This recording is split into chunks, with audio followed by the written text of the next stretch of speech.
శివభక్తులు వైష్ణవ భక్తులు వేరు వేరా? అసలు వాళ్ళిద్దరికి ఏంటి డిఫరెన్స్ ఏంటి? ఇప్పుడు చాలా మంది కూడా వాళ్ళ పేర్లు తెలియదు నాకు సరిగ్గా, ఎక్కువగా విష్ణువుని పూజిస్తూ ఉంటారు. కానీ ఈ రాక్షసులు అయితే ఎవరైనా ఇప్పుడు హిరణ్యకశిపుడు గాని రావణాసుడు గాని ఇలా కొంతమంది శివుని ఎక్కువ పూజిస్తూ ఉంటారు. నిజమే. ఏంటి డిఫరెన్స్ ఏంటి? ఇప్పుడు చూడండి, ఒక మీరు అన్నట్టుగా బ్రహ్మ, విష్ణు, తర్వాత పరమేశ్వరుడు, ముల్లోకాధిపతులని మనకు తెలిసిందే. అవును. అయితే అత్యధికంగా విలువ మీరు అన్నట్టుగా వేషాధారణతో వస్తుంది.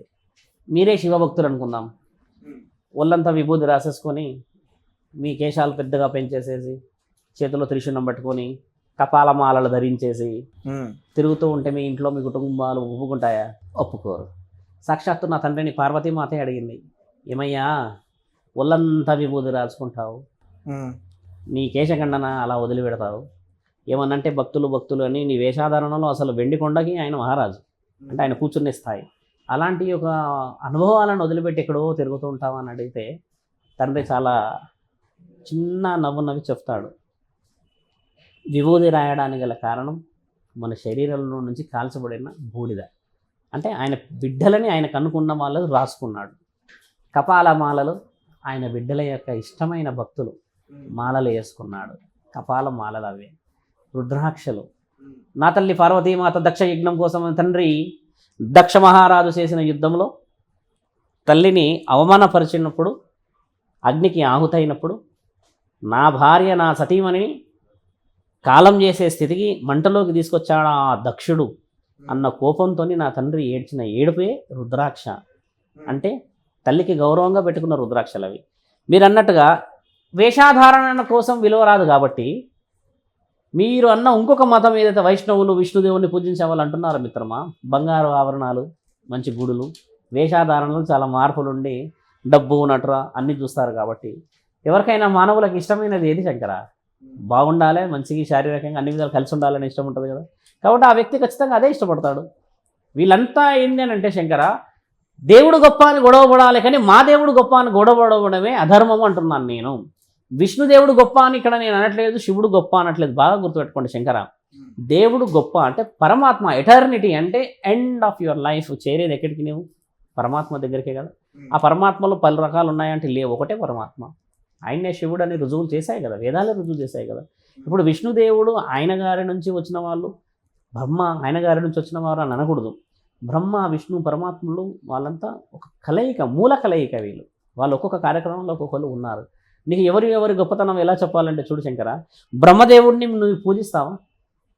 ఎక్కడైనా గుడి చూసా? విన్నాను, ఎక్కడో ఒక చోట మాత్రం ఉందని. ఎక్కడో ధర్మపురిలో మన ఈ తెలంగాణలో ఆయన గారి గుడి ఉందని విన్నాం. అయితే ఇప్పుడు ఈ భూమండలంలో అందరికంటే ఎక్కువ గుడులు ఉన్న దేవుడు ఎవడు మీకు తెలిసిన వారికి? ఎవరికి చెప్పు, ఎవరికి గుడులు ఉన్నాయంటే మీకు తెలిసి విష్ణుదేవుడికి అంటారు, రాముడు కానీ నేను విన్నాను. లేదు, శివుడికి, తర్వాత విష్ణుడికి ఉన్నాయని. ప్రతి వీధిలో కూడా రాముడు ఆలయం ఉంటుంది కదా, అలా ఉంటుంది. కానీ శివుడు లేని ఆలయం కానీ, శివుడు లేని ఊరు కానీ శ్మశానంతో సమానం అని చెప్పి పురాణాల్లో రాసింది. రాముడు లేని దాన్ని రాసి లేదు. శివుడి గుడి అందుకనే ప్రత్యేకం. ఈ భూమండలంలో అత్యధికంగా ఉన్నాయి శివలింగాలు. కోటి లింగాలే ఉన్నాయా?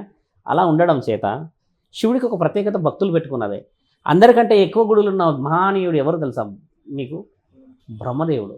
ఆయన గుడి ఒకటే ఉందన్నావుగా, ఆయన గుడి ఒకటి లేదు శంకర.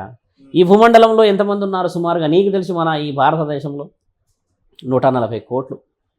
140 కోట్లకి రాత రాసింది ఎవరు అంటే బ్రహ్మ రాశాడు రాత. అంటే బ్రహ్మదేవులు ఓన్లీ భారతదేశం సంబంధించిన వాళ్ళని చూస్తారా? అలా కాదు, భూమండలంలో నీకు మొత్తం భూమండలానికి ఉన్న లెక్క నీకు తెలియకపోవచ్చు అని చెప్తున్నాం. 200-300 కోట్లు ఎంతమంది మనం మొత్తం కలిసి ఉన్నాం అనుకుందాం. మొత్తం భూమండలం అంటున్నా, భారతదేశం కాదు, అఖండ భూమండలం ఒక గ్రహణం గురించి చెప్తున్నా. ఇంతమంది రాతలు రాసింది బ్రహ్మదేవుడే కదా. అంటే బ్రహ్మదేవుడు ఎక్కడ ఉన్నట్టు? నీ నుదిటిలోనే ఉన్నట్టు కదా. అంటే మరి నీ నుదిటిలో నీకు తెలియకుండానే ఆయనకి నువ్వు రాత రాసుకొని పూజ చేయించుకుంటున్నావు అన్నట్టే కదా. అంటే భూమండలంలో ఆయన రాసుకున్న స్థానం ఏంది? ఆయన నీ రాతలోనే ఉన్నాడు కాబట్టి పూజ అవసరం లేదు. ఒకటి తంతు మాట్లాడితే విష్ణుదేవుడి పూజలు పురస్కారాలు అంటే వాళ్ళు ప్రత్యక్షంగా పూజించబడుతున్నారు కాబట్టి గుడులు అవసరమయ్యాయి. పరోక్షంగా పూజపడుతున్నవాడు బ్రహ్మదేవుడు కాబట్టి ఆయన నీ రాతలో ఉన్నాడు. అంటే ఎంతమంది పుడితే అంతమంది రాతలో బ్రహ్మదేవుడు ఉన్నాడు. అంటే అందరికంటే ఎక్కువ గుడులు ఉన్నాయి బ్రహ్మదేవుడికే కదా. మరి కానీ ప్రత్యక్షంగా చూడడానికి మాత్రం ఒకటో గుడో 2 గుడిలో 3 గుడిలో ఉన్నాయి అంతే మనకి. అసలు ఎన్ని ఉన్నాయి చెప్పండి. అసలు బ్రహ్మదేవుడి గుడులు ఉన్నాయి చాలా తక్కువ. ఒక వరం చేత ఆయన గారు తండ్రి ఆజ్ఞ ప్రకారంగా వెళ్ళిపోవడం చేత గుడి ఆగిపోయింది. మానవులను నీవు పూజించ చేయకూడదు అని చెప్పేసి దాంట్లో కూడా ఒక మోహం ఉంది. కథ చెప్తే మంచి మరి ఆలోచన చేయవచ్చు. పరశ్రీ వ్యామోహం చేత బ్రహ్మదేవుడి గారికి 5 తలలు ఉండేటివి. ఇప్పటికీ మనం బ్రహ్మదేవుడి యొక్క 4 తలలు చూస్తుంటాం. ఇక్కడ 2 ఇక్కడ ఉండి కమలం మీద కూర్చొని ఉంటాడు. ఒక స్త్రీపై వ్యామోహంతో తండ్రి ఏం చేస్తాడంటే బ్రహ్మదేవుడు ఎక్కడికి పోయినా చూస్తూ ఉంటాడు ఆవిడని. ఎక్కడికి పోయినా వెనక్కి పోతే వెనక తల నుంచి చూస్తాడు, ముందు పోతే ముందు తల నుంచి చూస్తాడు. ఒక స్త్రీకి ఏంది ఇక్కడ పోయినా చూసేస్తున్నాడే, నాకు ఇబ్బంది అనిపిస్తుంది అని అనిపిస్తుంది కదా. చూస్తే చూపులతో ఇబ్బంది కావచ్చు. ఇక్కడ కాదు అక్కడ కాదు నేను పైకి పోయి దాచుకుంటాను, ఆవిడ పైన దాచుకుంటున్నా ఆ పతివత. దాచుకున్నప్పుడు బ్రహ్మదేవుడు పైకి చూస్తాడు. ఇలాగా చూసినప్పుడు ముల్లోకాధిపతి తండ్రి తల నరుకుతాడు. ముల్లోకాధిపతి ఎవరు? శంకర శివుడు. శివుడి దగ్గరికి వెళ్తుంది ఈవిడ. పైకి ఇలా చూసినప్పుడు తండ్రి తల లేసేస్తాడు.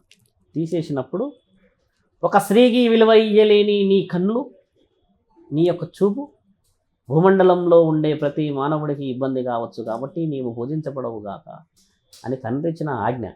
కానీ పురోహితులు కానీ మన ఈ వేదాంతాల్లో కూడా రాస్తున్నది ఏంటంటే బ్రహ్మదేవుడికి ఫలానా శాపం వల్ల, ఫలానా శాపం ఎవరు పెట్టగలరు? బ్రహ్మదేవుడు ముల్లోకాధిపతులలో ఒకడు. ఆ అధిపతులలో ఆయనకు శాపం ఎవరు పెట్టగలరు? ముల్లోకాధిపతి పెట్టగలడు. కాబట్టి శివుడి ఆజ్ఞ మేరకు ఆయన పూజించబడాడు. కానీ ఆయన ఎక్కడ పూజించబడతాడు? ప్రతి రాతలో పూజించబడతాడు. అది మనం తెలుసుకోవాల్సిన చరిత్ర కూడా అది గొప్పదే. అందుకని ఆయనకు ఆ విలువ వచ్చింది. లేకపోతే ఆయన గారికి కూడా బహుశా ఉండొచ్చేమో. అంటే ముల్లోకాధిపతి ఇచ్చిన విలువని కాపాడాలేని సమక్షంలో ఆయన ఆ విధమైన ఆజ్ఞను తీసుకున్నాడని అర్థం. మీరు అన్నట్టుగా వైష్ణవులు తర్వాత శివులు అనే భక్తుల విషయం మాట్లాడుకుంటే మిత్రమా, మానవులు చీల్చింది అది, దేవుళ్ళు ఎక్కడా చీల్చలేరుగా. దాంట్లో ఇంకో లెక్క ఉంది. పైశాచికతంగా నీవు నగలేసుకొని పూజలు చేసుకున్నంత మాత్రాన విష్ణుదేవుడు నిన్ను చేరుతాడని, లేకపోతే నీవు విష్ణుదేవుడిని చేరుతావు అనేది కాదు. ఏదైనా కూడా నువ్వు చేరాల్సింది పరమాత్ముడి దగ్గరికి. ఆ పరమాత్ముడు అనేవాడు ఒక్కళ్ళే కదా మిత్రమా. నేను అంటుంది కూడా అదే. మానవుడు తెలుసుకోవాలి ఏంటంటే వేషాధారణతోనే భక్తి వస్తుంది అనేది అబద్ధం. ఏ వేషాధారణ లేకుండా కేవలం నీవు ఇంట్లో కూర్చొని కూడా పరమాత్ముడిని చేరవచ్చు. ఆ మార్గం ఎత్తుకోవాలి కదా. మరి ఆ మార్గం ఎత్తుకోకుండా గుడులు గోపురాలు ఇవన్నీ మనం కట్టుకొని మన ఇష్టంగా తీసుకున్నాయి. అవన్నీ పరమాత్ముడు చెప్పింది కేవలం నేను ఎక్కడ కూర్చొని ఉన్నా కూడా నేను నిన్ను దర్శించుకుంటానని ఇచ్చాడా లేదా? రాసున్నాయా లేవా? వరాలు ఇస్తానని చెప్పాడా లేదా? మరి అలాంటప్పుడు మీరు అన్నట్టుగా రాక్షసులకే వరాలు ఎందుకు ఇచ్చాడంటే శంకర, రాక్షసులే కదా మరి తండ్రిని పిలిచింది. మరి శివుడి ఆజ్ఞకే కదా బలం ఉన్నది, ముల్లోకాధిపతికే కదా మరి వరానికి విర్రవీగ తత్వం వచ్చింది ఎవరికి? మరి శివుడు ఎవరికి ఇచ్చాడు? ఎవడైతే ఓం నమ శివాయ అని ఏకధాటిగా పిలిచినారో వాళ్ళకి మాత్రమే పరమాత్ముడు ఆజ్ఞించి వచ్చి వరం కోరుకో అని ఇచ్చాడు. కానీ వరం ఎప్పుడన్నా తండ్రి ఇచ్చిన భక్తుడు బతికున్నవాడు ఉన్నాడా ఈ భూమండలంలో? మీరు రుజువు చెయ్యండి. తండ్రి ఇచ్చిన ప్రతి వరంలో ఒక అర్థంతోనే ఇచ్చాడు. కానీ తండ్రి అర్థాన్ని తెలుసుకోలేక మానవుడు కేవలం ఒక వరం మాత్రమే కోరాడు. కోరిన ప్రతివాడు చనిపోయినాడు అనే సంఘటనలో చూసాముగా మనం. మీరు అన్నట్టుగానే మరణం లేదు హిరణ్యకశిపుడు మీరు అన్నాడు, కానీ ప్రహ్లాదుడి చేత మరణం రాసున్నాడు. అటు గాలి ఇటు నీరు భూమి మధ్యలో ఎటు కాకుండా, ఇంట్లో కాకుండా బయట కాకుండా, మానవ శరీరం కాకుండా, ఒక పశువు శరీరం కాకుండా, ఒక మృగం శరీరం కాకుండా ఉండే మనిషి ద్వారా తెస్తాను అని అంటే తండ్రి దానికి ఓ అన్నాడుగా హిరణ్యకశిపుడిని.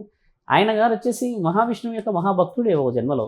ఆయన గారి ద్వారా ఆ వరాన్ని పొందడం చేత ఈ జన్మలో ఈయన చేసిన కార్యకలాపాల చేత ఆ శిక్షను అనుభవించాడు. నారసింహుడు రూపం అందుకే ఎత్తుతాడు కదా. తల భాగం వచ్చి సింహరూపం, కింది భాగం వచ్చేసి మానవ శరీరం ఎత్తుతాడు. ఎత్తిన తర్వాత జరిగిన కార్యక్రమాలు మీకు తెలుసు.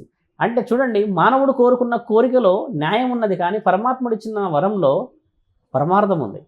అంటే నీవు ఏం కోరుకున్నావు? నీ శరీరాన్ని కోరుకున్నావు. నీకు వరం ఇచ్చింది తండ్రి ఏంది? సమాజాన్ని దృష్టిలో పెట్టుకొని ఇచ్చాడు. కాబట్టి చూడండి మిత్రమ్మ, రాక్షసులకు వరం ఇవ్వలేడు తండ్రి. రాక్షసులు కోరుకుంటూ ఇచ్చారు వరాలు. ఎక్కడైనా తండ్రి వచ్చి సడన్గా నీకు వచ్చేసి నువ్వు నాయన కోట్లాధికారిగా అయిపో అని ఇలా ఎక్కడ చెప్పలేడు. తపస్సును మెచ్చి వచ్చి ఇచ్చాడుగా. అయితే ఇప్పుడు మీరు ఇందాక ఒక విషయం చెప్పారు. చెప్పండి. బ్రహ్మదేవుడు అందరి రాత రాస్తాడు. అంటే ఈ భూమి మీద సాధువులు స్వాములు కూడా ఉంటారు, వాళ్ళ రాత రాసేది కూడా బ్రహ్మే. అందరు. మరి వీళ్ళు ఎందుకు అందరి జాతకాలు చెప్పేస్తున్నారు? అక్కడ మీరు చాలా మంచి ప్రశ్న అడిగారు. ఇప్పుడు ఒక సాధువు లక్షణమైన, ఒక స్వామి లక్షణమైన, ఒక పురోహితుడి లక్షణమైన, ఇంకొక అఘోరాధిపతి అయినా కూడా జాతకాలు చెప్పట్లేడు. అక్కడ బాగా గుర్తుపెట్టుకోండి. జాతకాలు చెప్పడం అంటే నీ యొక్క పుట్టిన తేదీ నక్షత్రాలు అది కలిపి చెప్పడం, ఏ పేరు పెట్టుకోవాలి ఏ ఊరు పెట్టుకోవాలన్న వరకే ఉంది. కానీ ఒక నిజమైన సాధువు కానీ, ఒక నిజమైన గురువు కానీ, ఒక నిజమైన స్వామి అంటే కంప్లీట్గా భక్తి అనే ఒక మార్గంలో ఉన్నప్పుడు కానీ చెప్పేది ఏంటంటే మిత్రమా, జరగబోయే ప్రమాదాలు, చేసిన తప్పులు చెప్పడమే జాతకం. అంతేగాని భవిష్యత్తులో నువ్వు ఉన్నత స్థాయికి వెళ్తావని చెప్పేసేసి వాళ్ళని మోసం చేసేసి పాపం వాళ్ళు ఇంకా బాగుపడతామా అన్న భ్రమలో ఉన్న వాళ్ళు వందల సంఖ్యలో ఉన్నారు. కాబట్టి ఏంటంటే ఎక్కడైతే నిన్ను డబ్బులు అడుగుతారో అక్కడ నీ యొక్క జాతకమే చూస్తారు కానీ జాతకం మార్చరు అని అర్థం. బాగా గుర్తుపెట్టుకోండి. అందుకే అఘోరా సాధువులకు కానీ, అఘోరాలకి కానీ, తర్వాత కొంతమంది చూడ్డానికి వాళ్ళ రూపమే ఒక భీకరంగా ఉంటుంది. ఇప్పుడు మేమున్నాం ఇలా, వాళ్ళని పోతూ ఉంటేనే చాలామంది వచ్చి మొక్కేస్తారు. ఎందుకంటే కనీసం తగిలిన పుణ్యమేమో అని. డబ్బులు ఆశ ఉండదుగా, తిండిపై ఆశ ఉండదుగా,